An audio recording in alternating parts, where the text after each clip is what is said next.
खरं सांगायचं म्हटलं तर माझे वडील विठ्ठल सावळेराम नाडे महाराष्ट्र राज्याचे अध्यक्ष होते आणि ते पूर्ण दलित समाजामध्ये 18 पगड जातीच्या सर्व समाजामध्ये आमच्या दलित वस्तींमध्ये अनेक सामाजिक कार्य करत होते आणि कार्य करत असताना अनेक शहरांमध्ये त्यांच्या सभा व्हायच्या.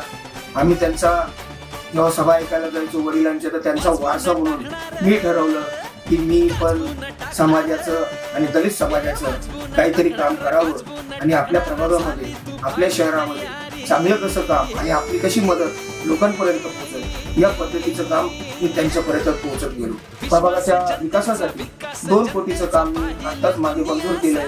प्रभागामध्ये मोठा मातंगवाडा असेल, संत कबीर नगर असेल व वाल्मिक नगर असेल, त्या ठिकाणी गटर पाईपलाईन व रस्त्याचं कॉन्क्रिटीकरण याचं काम सुद्धा मी चालू केलेलं आहे. आणि खरं सांगायचं म्हटलं तर सामाजिक काम करत असताना कधीच आम्ही डरकवलो नाही. कोविडमध्ये अनेक लोकांची मी हॉस्पिटलची बिलं कमी करण्याचं काम असेल, अनेक लोकांचे समजा ऍडमिट करून घ्यायचं काम असेल, मी कधी जात पात कधी न पाहता या प्रभागामध्ये कसा विकास होईल, कसं माझी मदत त्यांच्यापर्यंत पोहोचेल. कधी लाईट बंद असली तर अर्ध्या रात्री कोण कॉल करतं, कधी खड्डेमय झालं. आता सध्या आपल्या प्रभागामध्ये सर्व दलित मुस्लिम समाज एकोप्याने राहतात आणि अनेक लोकांची समस्या हीच आहे की गटार चांगली पाहिजे, त्या रस्ते चांगले पाहिजे, लाईट चांगली पाहिजे, आम्हाला रोजगार चांगला मिळाला पाहिजे. आणि ही शोकांतिका आहे तर माझ्या प्रभागामध्ये अजूनपर्यंत गार्डन सुद्धा नाही आहे. लहान मुलांना जे खेळायला गार्डन पाहिजे ते सुद्धा नाही आहे. माझ्या ज्या महिला त्यांना एकदम स्ट्रॉंग करण्यासाठी, त्यांना मजबूत बनवण्यासाठी इथं रोजगार सुद्धा नाही आहे आणि प्रभागाच्या विकासासाठी मी काम करतो. आणि खरं तर मला प्रभागाच्या सर्व माता भगिनींना, माझ्या सर्व बंधू भगिनींना मला सांगायचं आहे, माझ्या भावांना मला सांगायचं आहे की एक लक्षात घ्या, मी एक कार्यकर्ता म्हणून या प्रभागात काम करतोय.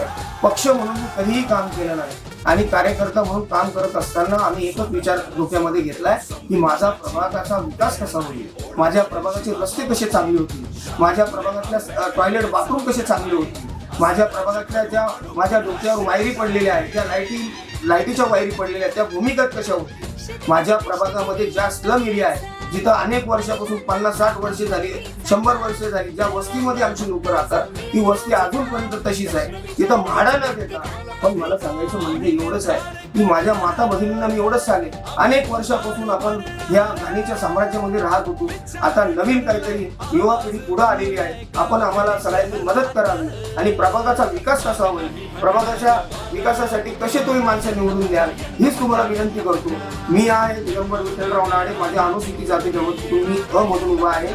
माझ्यासोबत अख्तर मॅडम आहेत, माझ्यासोबत खान मॅडम आहेत आणि आमचे मार्गदर्शक आमचे सुपी जागातील नगरसेवक हे सुद्धा आहेत. तरी मी सर्व प्रभागातील नागरिकांना, महिलांना, माझ्या बंधू भगिनींना मी विनंती करतो की आपण आपला विकास, प्रभाग माझा कसा चांगला होईल, माझा प्रभाग माझा विकास, आपण हे ध्येय धरून माझ्या प्रभागातला माणूस म्हणून आपण सर्वांनी या पंजा निशाणीला आपण निवडून द्यावं. आणि मला तुम्हाला सगळ्यांनी एकच सांगायचं आहे की जात पात न बघता सर्व आपण एकोप्याने राहत आहोत. आपण ह्या दृष्टिकोनातून आणि काँग्रेसच्या हातापंजाला आपण निवडून द्या हीच विनंती करतो. जय हिंद, जय भीम, जय महाराष्ट्र.